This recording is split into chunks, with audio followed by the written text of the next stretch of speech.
Okay, good morning, everybody. Welcome, welcome. A very, very warm welcome to all of you here in Kuala Lumpur and to our online audience for this 9th edition of the Global Forum for Responsible Recruitment. I'm Sarah Mustafa Kamel, and I'm IHRB's Head of Migration.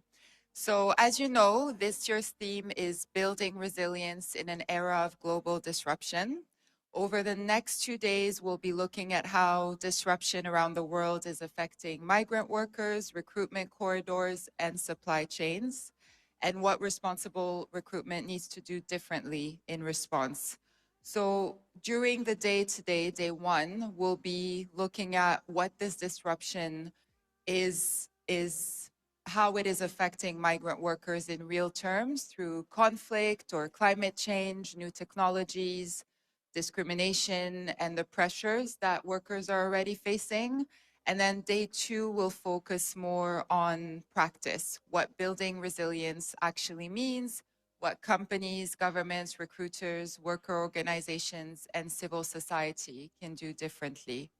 So before we begin, just a very quick housekeeping note on time management and questions. We have a very full agenda over the next 2 days.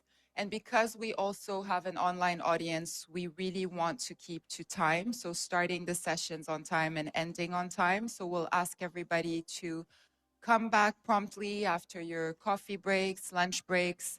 Moderators, there's a timer in front of you, so please make sure your sessions end on time for especially for the online audience. And then for questions, we'll be taking them through the forum's dedicated platform. So for those joining online, you can also submit questions through the live stream on IHRB's LinkedIn profile and YouTube channel. We'll do our best to bring in as many questions as possible into the discussions as much as time allows. And then tonight, we'll give you a reminder a little bit later, but we have a reception that's open to all of our in-person guests that's kindly hosted by IOM and Amazon here. So we hope that you'll stay with us for this occasion. And finally, I wanted to acknowledge that today also marks an important moment for IHRB. From starting tomorrow, July 1st, Julia Batho will officially become IHRB CEO. Julia first came to IHRB to establish our presence here in Southeast Asia, later helped also establish our regional initiative Gulf Sustain, and she's been very closely involved in building a lot of IHRB's work from the ground up. And before joining IHRB, Julia worked with the ILO, also here in Southeast Asia, as well as Geneva on forced labor and labor migration. As acting CEO over the past few months, she's already been leading IHRB strategy, fundraising, organizational oversight, and program work together with the leadership team and the trustees.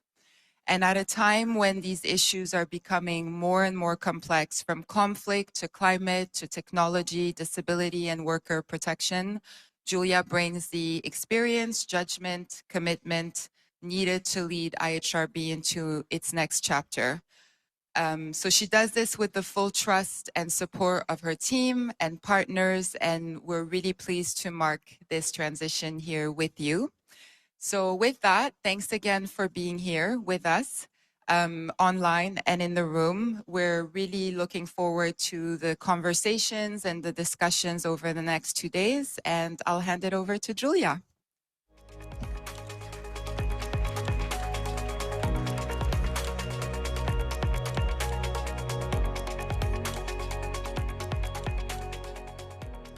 Hello, everyone. Thanks, Sarah. No pressure. Welcome. It's a pleasure to see so many familiar and new faces here in Kuala Lumpur for the 2026 Global Forum. For those of us here today, we're going to make the most of the 2 days that we have in person. As Sarah said, there is a reception at the end of the day that we can enjoy together. And for those of you at home, thank you for joining us today. And I hope you can also stay for the next 2 days. So having hosted global forums in Berlin, Singapore, New York, London, Bangkok, I think it's quite timely and right that we have it here in Malaysia this year. Malaysia sits at the heart of many of the migration corridors we work with, deals with many of the issues we are looking to address, and is also a very, very welcoming country. And so it's wonderful for us to be hosting this in Malaysia this year. And I would like to thank our colleagues here on the ground, in regional offices as well, UN agencies, civil society, all of our partners and the team who have made this 2 days possible. But in particular, I wanted to thank the Walmart Foundation. Without them, this forum wouldn't be possible. Our field is going through a very, very difficult funding moment. Budgets are being cut, whole teams are being dismantled. A lot of really important work on human rights and business and human rights is being discontinued for lack of funding. And so we don't take those opportunities for granted. And this kind of support that the Walmart Foundation is providing for us to be here today and together with so many of you is really much appreciated and much needed. So to our colleagues at the Walmart Foundation, thank you very much. So as Sarah said, the theme of this year's forum is building resilience in a time of global disruption. When we were developing the agenda for this year's forum, we wanted to think of a theme that was all-encompassing. We wanted to talk about many of the challenges that are interrelated and overlapping in this very, very complex context that we are going through right now. But disruption is an interesting concept, and I would like to pause in this concept for a second. I think often when we talk about disruption, we're involved in policy discussions, and disruption is often addressed as something very abstract. It's a trend, it's a shift, it's a reconfiguration of trade routes, it's a bit of a nuisance. And we talk about it sometimes in the same way we talk about the weather. So the weather is bad, it will get better, we don't know, the forecast will tell. But disruption is not an abstract concept. It always lands on someone. And the people it lands on the hardest in the world of work are the workers. And among workers, we're talking about low-paid workers in labor-intensive sectors and functions, and those who are chasing better lives for them and for their families, including migrant workers. So to be very specific about what disruption looks like in this context, it looks like a seafarer on a stranded ship in a conflict zone. He or she is unable to leave, scared for his or her life, unable to send money home, unable to go home. This is disruption. Or it can be a worker on a construction site or on a plantation when temperatures get too hot for them to be able to work. But they are told that they need to continue or they won't get paid. This is disruption. It also looks like a factory worker who has no orders because a trade ban has been imposed. He or she still has a recruitment debt, but they don't have a job anymore. This is also disruption. Disruption can also be a worker whose job is being assessed or replaced by a technology that in any other circumstances could actually be very helpful. It could give that same worker more information, more voice, access to better remedies. But in this case, that same technology is filtering out their job application before a human even reads it, and for reasons he or she will never know. So this is also disruption. And these are not random stories or anecdotes. They are real examples of what happens in the world of work when global pressures converge and where the very recruitment and labor systems are already strained already uneven, already weighted against workers. But for the next 2 days, I would really urge us not to focus just on what is really, really difficult right now. I also want us to spend some time, and most of our time, focusing on what is possible. Because the reason the Global Forum exists and has existed for the past 9 editions is because we believe and we know that there is evidence that we can bring some change. 10 years ago, the employer pays principle was just an abstract concept, sometimes even contested. Many people didn't believe it was possible. Now, today, the employer pays principle is an expectation. In any serious conversation about supply chain and recruitment, you would expect to hear about responsible recruitment and the employer pays principle. And that happened not just because of conversations like these ones that we're going to have here over the next few days, but also because of these discussions. And these discussions and the arduous work of chipping away day after day is what helped us to turn those ideas, those abstract concepts into frameworks and into principles that are now expectations. But we all know, we are very, very aware that frameworks and principles are not enough and that there is a lot of work ahead of us. The principle is not yet applied consistently. There are many workers, and I would say the majority, who are still paying fees to get a job. Enforcement is very uneven across most jurisdictions. And what real implementation looks like in practice is still unclear.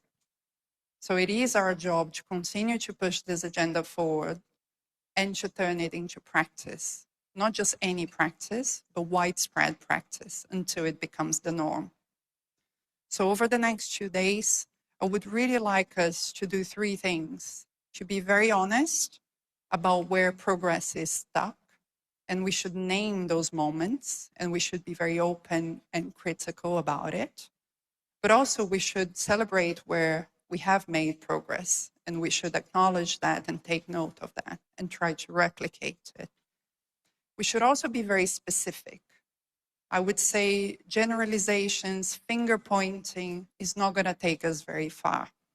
So the more specific we can be, the closer we are to actually having an impact on a construction worker, a plantation worker, a worker in a care home. Let's think about the real people out there whose jobs depend on actually going day after day to repay that debt, and what can we do to move that agenda forward. And then let's all leave this forum with something concrete that we can do and some collaboration that we can move forward because of the conversations that we're going to have here today. We shouldn't take this opportunity to be together in person for granted, so let's make the most of it. And let's make people at home jealous that they are not here.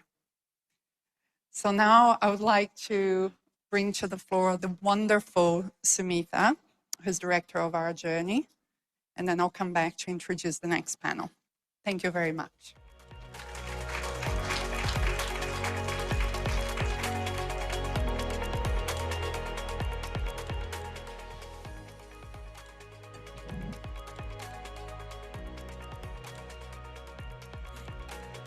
Ladies and gentlemen, good morning.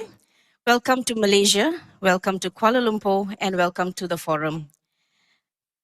I extend my appreciation to IHRB for giving stakeholders the opportunity to converge annually since 2017 with panel discussions dedicated to discussing on ethical recruitment, employer pays model, eradicating forced labor, and stakeholder collaborations. This year's theme, Building Resilience in an Era of Global Disruption, is very relevant to global migration. For employers, governments, civil society, trade unions, and other players, we withstand, adapt, and thrive through the disruption, depending on our interpretation of disruption and conflict. For migrants, they may not understand political turmoils, global economic uncertainties, wars, and conflicts, as they live in other forms of disruptions and conflicts throughout their lives. poverty, financial difficulties, unemployment, discrimination, abuse, and violations.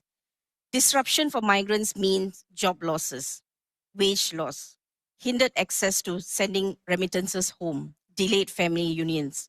Why? Because in many conflict situations, migrants are pushed to the back of the line, often face marginalization and restricted access to safety, resources, and legal support. But we see migrants cope.